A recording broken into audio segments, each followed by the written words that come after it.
Oh, hi, podcast listeners. There's many ways you can listen to the Real Nerds podcast. You can subscribe on iTunes. You can also subscribe on Stitcher Radio. You want to send us a Twitter message?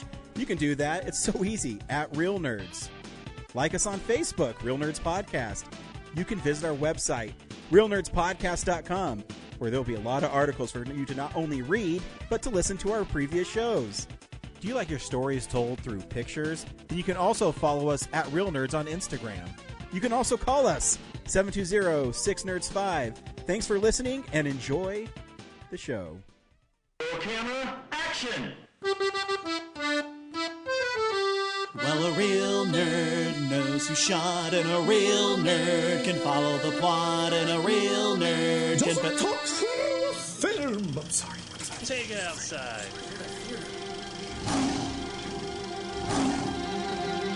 Well, a real nerd knows who shot, and a real nerd can follow the plot, and a real nerd will give it all they got.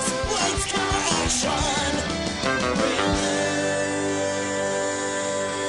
nerds. It's yet another exciting new episode of the Real Nerds podcast, where every week we see a new movie and we podcast our experience to the world. This week we saw Snow White. Stay tuned where we'll recommend the film or not, play the trailer, then spoil the movie. We'll also talk about the movie news of the week and stuff we've been watching throughout the week. And Brad, you know, I'm a little annoyed. Corinne's doing this movie madness thing she always does, and it appears Teenage Mutant Ninja Turtles is going to beat Army of Darkness, which is a fucking joke. Oh, You're is using it? your burner accounts on X, aren't you? I don't have any X accounts. I deleted that shit. So I know, but that's the perfect excuse you have for fucking me over. I can't even see what's going on. Like, you used to be able to, even if you didn't have Twitter, you could go like look at what's going on, and now I can't even do that. So, yeah, that's all your looks like thing. yours is going to move on. Your favorite movie against mine. How many people voted for it? I think there was 10 total. And For like I five think he each? won 60 to 40. So 6 people for me, 4 for you. Yep. Well, I don't know what to tell you. I think you just have to suck it up and Fuck. think of a new theme for next year where Army of Darkness can win in a landslide. Yeah.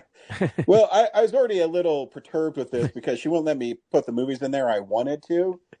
Because she said, yeah, you can't use the movies I've used before. I don't know why that's a rule, but whatever. Yeah, I don't know. Yeah, you should just pitch next year that it's a Sam Raimi horror movies. Yeah, I'm sure she'll go for that. That'll beat Ninja Turtles, just objectively. Yeah, I don't know. But yeah, you can go to our Twitter feed, and every day there'll be a new movie to vote for. Today I put up, it's Zach's favorite classic comedy, To Be or Not to Be, against mine, The Awful Truth. So go there and vote for the next 22 hours. Why is she not posting polls on Facebook where other people can see them? So you can't put polls on Facebook anymore unless you do a group. You can do a story. Oh, no. I do what she tells me to do. Well, tell her to start doing stories on Facebook so that if she wants to get more participation. Yeah, maybe I'll do that for the next one. We'll see. I mean, I try not to watch stories because they're a pain in the ass format, but they do include polls, so. Oh, see, sometimes I don't think I use social media and or the internet to its full advantage. Nor Because I'm should just you. usually on, movie websites or video game stuff or comic book stuff, or watch Saturday Night Live clips. And Brad, evidently there's porn on the internet. Dude, what? Yes. Stop. We'll finish this tomorrow. But people tell me about all these websites and things like that, and I have no idea what they're talking about. Dude, we just came of age in that middle time between the analog and the digital, and we're just a lost generation, man. I guess. But yeah, I'm not gonna learn any of this new shit. Like, I think 15 years has been a good test ground for the fact that this has not gone well. It's not improved society, this social media thing. Yep. I remember back in 2004 when I didn't know about social media, and then someone said, like, hey, you should get a MySpace account. And it was all downhill from there. MySpace is still a thing. It is a website that exists, yes. Yeah. I can't access it. No, I just remember just clicking on it one day. But I remember with MySpace, I was always, what should I have in the background? And I thought I had the coolest background when it was a Spider-Man 2 poster. And I was, now my top friends know what my favorite movie is. Yeah, like I did love MySpace for the customization. Like, It was fun to add your top movies or change like the look of it or add songs. And everyone gravitated toward Facebook for some reason, where it was just a white and blue wall. I don't know. Yeah, my guess is that the interface on Facebook is more friendly. And then it filled up with bullshit article sharing, and then that was the end of it. I know. I try really hard to fuck with the algorithm, but I noticed on my feed about 80% of it is suggested pages. Yeah. Suggested products or suggested pages, yes. But, hey, feed us more connections so we can take our stats to our billion-dollar shareholders and get more money. Get fucked. I'm not creating for you assholes. Yep. Yeah, I grow all my stuff organically now. I don't do the pay $10 to get more reach, because when James and I did that one time, I went and I looked at the likes that we were getting. They're all like bots. They're not even real. It's crap. Yeah, we bought some advertising for Open Screen Night. Didn't do shit. Yep. Well, you're not a Nazi and a billionaire, so I guess, they just don't care about you. Yeah, I just can't relate. Yeah. This week, Brad, we saw Snow White. Do you recommend Snow White? Yeah, it's pretty impressive. Some of it's kind of goofy and corny. Like, the new songs stand out in direct opposition to the old ones. They do update the old ones pretty well for modern sonic sensibilities, I guess. And a lot of the art direction is pretty good. Yeah, and some of the story changes are great. But yeah, I don't know. There's just some stuff that just felt cringy and dopey. Yeah. Yeah. What'd you think? I agree. I thought this movie was great. And one of our mantras of our podcast is we go into every movie expecting it to be good. And when I was seeing the trailers and the stills from Snow White, it was cringy to me. And I go, man, I don't know how they're going to pull this off. The CGI little people, I'm just I don't know. And but then you watch the movie, and the art direction, because they made it look like a fairy tale, like a book. It was really impressive. I was shocked how much I love this movie. And that's why I go to the movies, is for every once in a while, a movie like this comes along and reminds me of the power of movies. Here's the trailer for Snow White.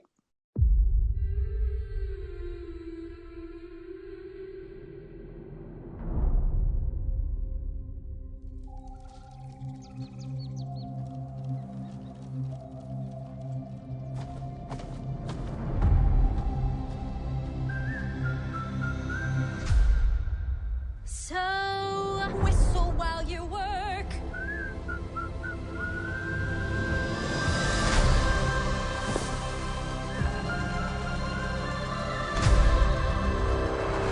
Whistle while you work. Magic mirror on the wall. Who's the fairest one of all?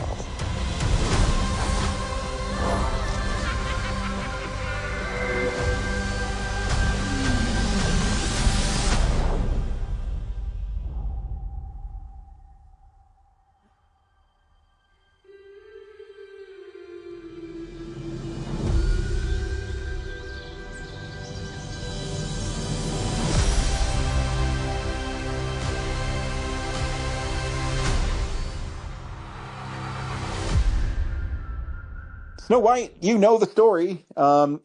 This one follows it pretty closely. It does take some liberties with, maybe liberties is the right word. I guess they've made it more modern in a way that makes sense to me.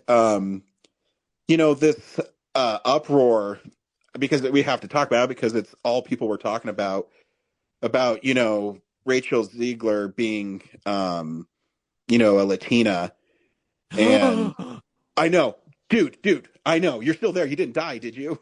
Sorry, I blacked out. What happened? Okay. So this fake character that never existed, got it. That never existed, was cast not by the color of her skin, but by the ability of the actor portraying Snow White, which, by the way, if assholes actually saw this movie, she is fucking fantastic in this movie. Oh, can she sing? Yeah. Is that why she was hired? She can sing?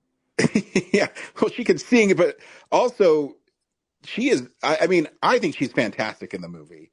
And I was already a fan of hers from West Side Story. Another one people really didn't see is that they should see. But that girl is talented, man. I'm telling you. Because the big change to the story is she decides to take on the queen herself. And instead of, dropping a rock on her, she decides to use the goodwill that she's earned with the people, spoilers, in her village to basically not go to war and use common sense on why the evil queen should not be in charge.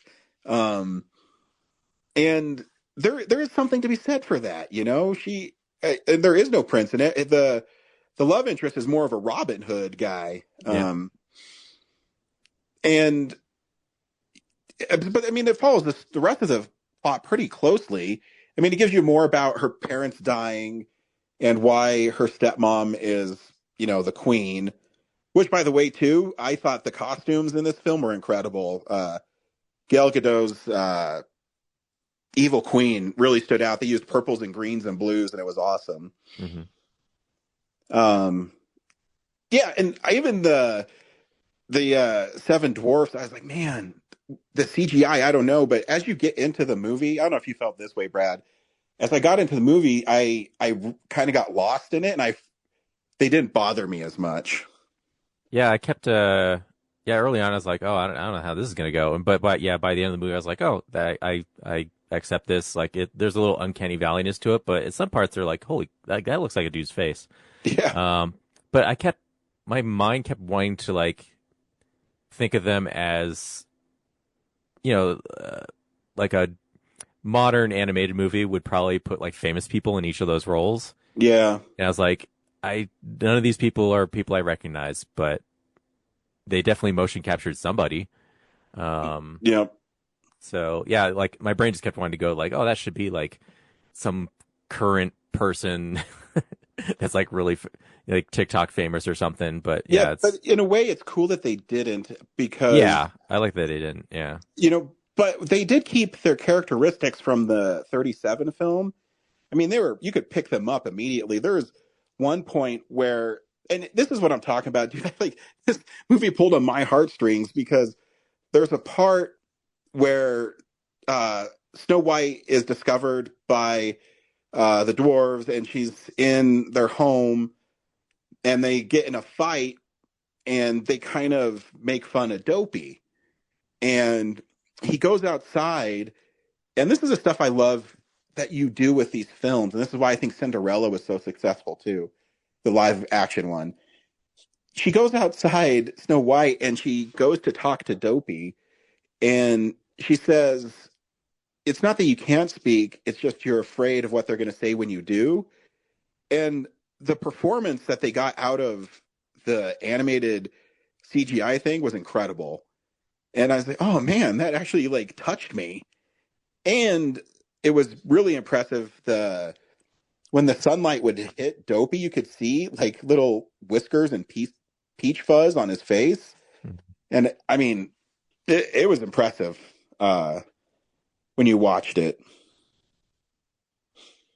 Yeah, the really only like cringy thing for me was just like the new songs. Like every time it broke down to something that they like clearly added to the film musically was just like it was like such a modern like modern musicals. Like it's like it was like all the rejected songs from Wicked. It felt like repurposed because like they just sounded like in direct opposition to like the fun, cute like 1930s. What are the brothers' names? That would be Sleepy, Dopey. No, the musical brothers from Disney. Oh, Sherman's. The Sherman Brothers. Yeah, like the Sherman Brothers songs are like just not the same. And most of the time I was like, like everything Lin-Manuel Miranda sounds the same now. And then the movie credits showed up. I was like, oh, he didn't touch this. Sorry. But they all felt like everyone else is like trying to mimic that style. Yeah. And like, no, just make them a lot like the Sherman Brothers songs, like in spirit. But the updates of the Sherman Brothers songs were great. Like the Hi Ho was so epic. Oh yeah. And even Whistle While You Work, I was like, man, this like how Rachel Ziegler too, man, she mimicked how Snow White danced in the cartoon so well, and everything was happy. And you mentioned sonically, sonically they updated it, and it's again, it really surprised me how much I enjoyed this movie. Yeah, like they even added like new lyrics and stuff. Yeah, like that flowed really well. Yeah. Yeah, in my theater, I saw opening day, so it was pretty packed. And at the end, when Snow White is asking for help and Dopey speaks, my theater gasped like audibly. So it was kind of a cool little moment in there too. And then you find out that he's the narrator of the story is a sweet little touch to the film. Yeah. I was pleasantly surprised, and I loved the little storybook kind of sets they built, with the lighting, and the cottage was the one that really stuck out to me. That felt like it was a storybook kind of style. Yeah, I love them bringing back the storybook like opening, where the actual like physical book opens and closes, and it has like that Technicolor look to it. Yeah, I agree. They should keep doing that. Like imagine that for like a modern one, like Lion King or Mulan. That would have been great. Oh, that would have been. And when you see this one, it just makes me bummed more that how Pinocchio turned out. Oh, they did do that dirty, didn't they? Yeah, they had talent, but then they had that talking like seagull and stuff. Like, what the fuck is this? The other thing I wish too was like, the Hi Ho sequence was so epic, and they talk about the gems, and then the evil queen goes through a lot of trouble to explain like, oh, these flowers, which repetitive, like a flower each time, how fragile they are, and like diamonds are forever. It's like, I wish there was like a subplot of like that connects the dwarves to her. Yeah. That isn't Snow White, because they harvest the gems that she's like hoarding. Yeah. So they don't really touch on that. And there's a little more to obviously the mirror void. Oh yeah. Area. Like I know they went for like the white mask classic interpretation, but I felt like in the modern age with CGI, like you could have just made like the pieces of the glass crack and like protrude like a mirror face. So I thought that would have been cooler if they did that. Agreed. Yeah. But all in all, a winning film. Yeah, like definitely not as terrible as people online make it out to be. And, oh yeah, people that never seen it just hate it because. And you know what? The original still exists. It didn't get deleted. Yeah, and that's in my review on Letterboxd. I said it's obviously not gonna. It's never gonna live up to the original, and you have to go in understanding that.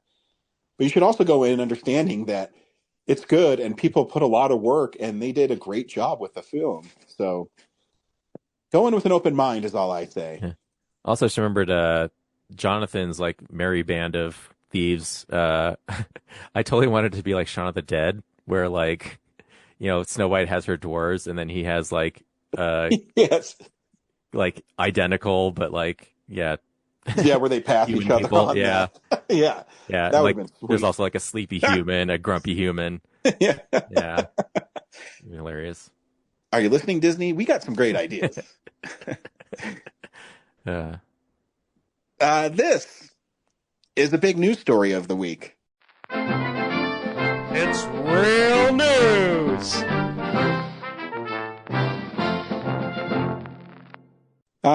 The big one that popped up on my feed today, Brad, is they cast Linda Cardellini as Pamela Voorhees in Crystal Lake, the prequel, long gestating, often delayed prequel to Friday the 13th that's coming to Peacock. Two things. I felt like that was old news because I feel like I've heard this months ago. So I guess they signed the deal. Yes.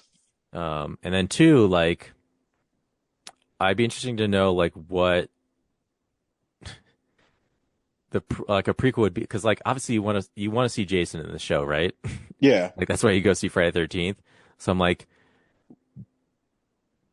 what's gonna happen at this camp that until Betsy Palmer shows up? That's like, because if there's murders before she does, like people would close the camp before Jason even starts his rampage, you know? I pick up what you're putting down, and I agree. I mean, I'm interested. I don't know how you make a TV series out of before Jason shows up, but I mean, I guess if it shows, I don't know. They obviously have a plan, and A24 is producing it. Yeah. So like, it has potential to be cool. Yeah, maybe it's like maybe it's set in the 60s, and we just watch Jason at camp until like episode 9 when he gets, drowned in the lake. Yeah. So it's like this kid getting bullied at camp for like 8 or 10 episodes. Yeah. Again, I have no idea, but I'm interested because I like this. And Linda Cardellini's complaining to management, Karening out. Yeah. I love the series, and it's been dormant for too long. So yeah, give us something. Yeah, I mean, 16 years is when the last movie came out. Lousy. And that's the news of the week. Cool. Yeah, I don't know what's going on. I've been making movies. I know. You're all like important and everything. We watch film throughout the week in a segment I call What We've Been Watching. So, yeah, this is the stuff we've been watching. Brad, what'd you watch this week? Since we didn't do a weekly episode for it, I watched Novocaine. Oh, nice. And that's fun. Nothing like big, but it's just I think if you're looking for a movie with like a lot of creative kills or torturing human beings, then yeah, this is a good one. All right, I'm on board. I'm on board. Jack Quaid is this bank assistant manager who cannot feel pain. He has a specific condition that I can't recall the actual name of. It might be made up. I don't know. But in the terms of this movie, he can't feel pain. And then he meets this bank teller he has a crush on. They hit it off. And then she gets abducted by some bank robbers. And then he's like so enamored with her that he decides to go on a rampage trying to track them down and get her back. And I think the only like thing that rubs me wrong is so he can't feel pain, but he can feel pleasure. So like when he eats pie or bangs her, he feels that, but he can't feel pain stuff. So I'm like, like they make a big deal about he can only eat like milkshakes or ground up food because he's worried he'll bite his own tongue off because he can't feel his tongue. But I'm like, okay, he can feel pleasurable things, but he can't feel his own tongue if he's like, I don't know, like why. You'd think it's just nerve endings would be screwed up. Yeah. But yeah. So there's just like some kind of like rules things that throughout that I'm just like, okay, I'm not quite sure, but let's keep going. So yeah, he gets the shit beat out of him. And then towards the end, he gets like really fucked up. And his beating the bad guy part isn't quite as like awesome as it should be. So, and it also looked confusing the way they shot it. So, it took me a minute to like realize what it even happened. And then, Peter Parker's bestie's in it. and he's fun nice. as a internet nerd who has to come help save the day occasionally, and yeah, it's a fun time. And let's see, the last thing I saw was a very old movie called Black Narcissus. Never even heard of it. If you ever seen it, like listed on the Criterion Collection, it's a movie from 1947 about these nuns who go to some Asian country to do missionary shit, and escape their troubled pasts. And it's shot like beautifully, like it's a beautiful movie, especially one that's like made to look like it's in Asia, but it's actually on a soundstage the whole time. A lot of like matte paintings, but yeah, you just as the story goes on, you just like these women go crazy, and there's women be crazy. There's this one American dude who lives there, and the funniest part is like he's like the tallest guy in the world, and he wears like short shorts, and he's like bare chested with like, you know, a linen shirt most of the time, but he gets around by like riding the tiniest horse, and there's a dude who leads the horse for him. And I'm just like, dude, you have like the longest legs, walk your own ass around. Like, stop crushing this poor horse's spine. Yeah, but like, yeah, a bunch of like the nuns there have a crush on him, so they start fighting over him a little bit, and then like also like, oh, but we're also, you know, religious, we can't do that. And then you find out that there's like this flower that's blowing in the wind called the Black Narcissus, and it's like a hallucinogen that like makes people go nuts. And so like the different nuns kind of like take out that in different ways. Like one accidentally kills a kid from the village on accident. She just like gets the dosage wrong or something, or injects him with the wrong thing. And then like another one starts planting flowers instead of food. So yeah, they'll get in trouble. And as the story goes on, you learn like why they became nuns. Mostly through like people they love dying or something. So yeah, but my big takeaway was like, stop abusing that little horse. Like, yes, stop treating these. It's the most important takeaway anybody can have in a movie. Stop treating these third world people like slaves for you. Yeah. What'd you watch?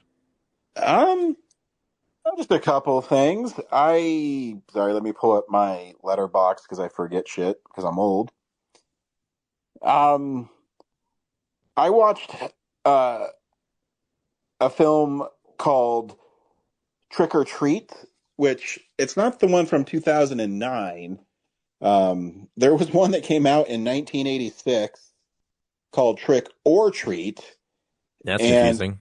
Yeah, and in it, it's kind of fun. It's about this kid who loves heavy metal, and his favorite heavy metal singer dies in a fire, and he goes. That's metal.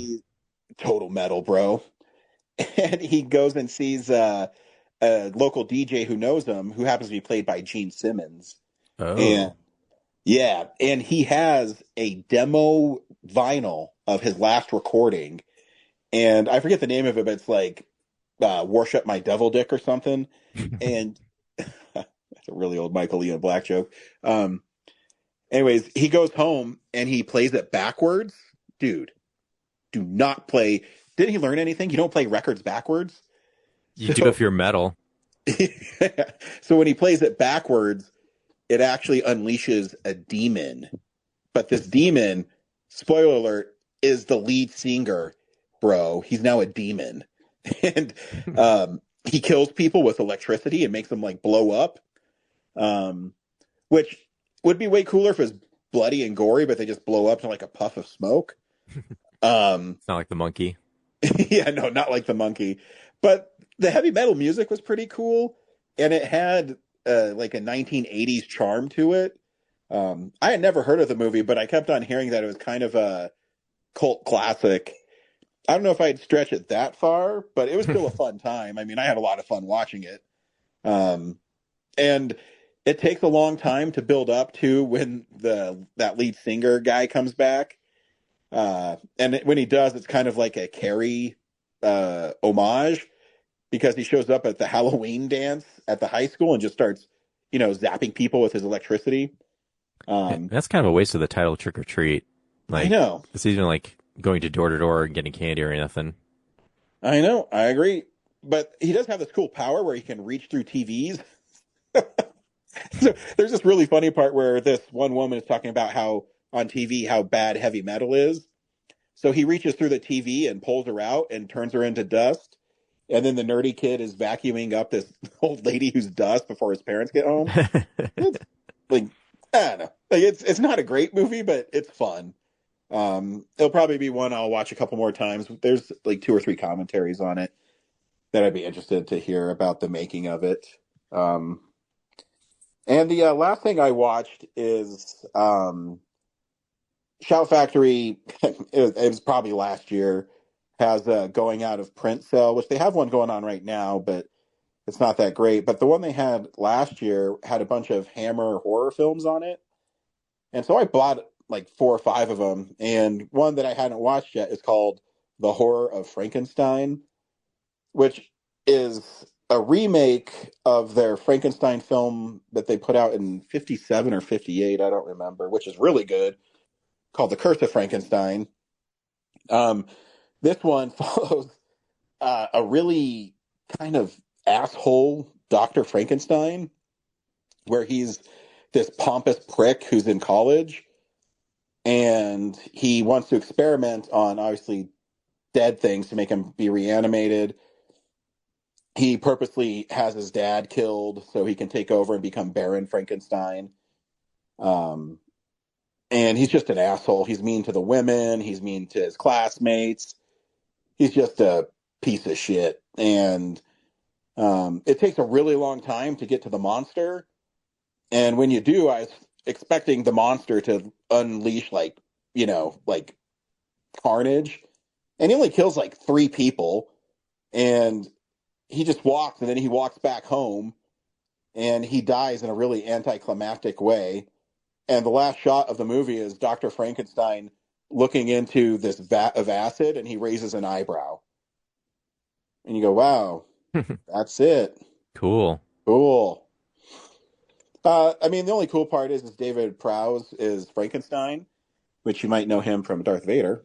Yeah, I mean, it's not horrible, and there's some like pretty cheeky, funny stuff in it, because they kind of made it as a dark comedy. But I don't know if they're going to have that much build up for a monster, and he shows up and he just goes, "Arr!" and he kills 2 people. Just not, it doesn't do anything for me. Yeah.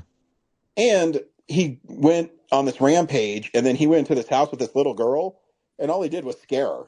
I'm like, dude, fucking kill the little girl. What is this? Now, I'm not advocating for killing children, but in a horror movie, I want something to happen. Something with teeth. Yeah, not just puss out. Way to go, monster, or Frank, whatever you want to call him. Yeah, you don't go see a Frankenstein movie for the doctor. You go see it for the monster. Exactly. Fuck Baron Frankenstein. Yeah, so that's the special features are really cool, though. They have the lead actress in it is really funny. She talks about how she got into acting, and she calls the movie a piece of shit. So it's kind of fun. And she says, I was so bad in that movie, and so it's kind of fun to watch. So yeah, that's what I watched this week. Next week, I don't even know what we're watching. Oh, come on, Ryan. You have a job. I know. Such a piece of shit. I think it's the Jason Statham movie. Ton of stuff out. Yeah. Yeah, there's a ton of stuff out right now. Man and Death of a Unicorn are both out, which I want to see both. Well, don't forget, it's hard for you to get to the theater, so pick one. No, I'm going to get there. It's happening. Yeah, you're right. Okay. So yeah, we'll pick one of them be our film of the week. Brad, which one would you rather it be, A Working Man or Death of a Unicorn? I'm not super excited about either. Probably, I guess, Death of Unicorn. I mean, Working Man's just Beekeeper too. I'm a working man now, though. And you come on my job site and you cause problems. Mate, you got one problem. And he's standing in front of you.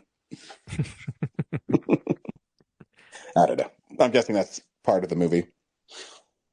Yeah, I don't know. I guess we'll just figure out what we're able to see. Yep. One of those two. Yeah. Or both. We'll see. Yep. So until next time, we'll see you at the movie. A real nerd knows who shot. A real nerd can follow the plot. And a real nerd will give it all they got. Lights, camera, action. Real nerds. Thanks for listening to Real Nerds Podcast, a Nebulous Visions production. Stream or download episodes, read articles at realnerdspodcast.com. Stream us on Apple or Google Podcast, Stitcher, Spotify, or iHeartRadio. Follow us on Facebook, Real Nerds Podcast. Twitter and Instagram, @Real Nerds. Watch us on YouTube, Real Nerds Podcast. Email us at realnerds@gmail.com. Call us at 720-6nerds5. Thank you to Sparks Mandrill, Mike at Plan 9 Studios, and Bolognium for all of our groovy theme songs. And that's how you fucking do it!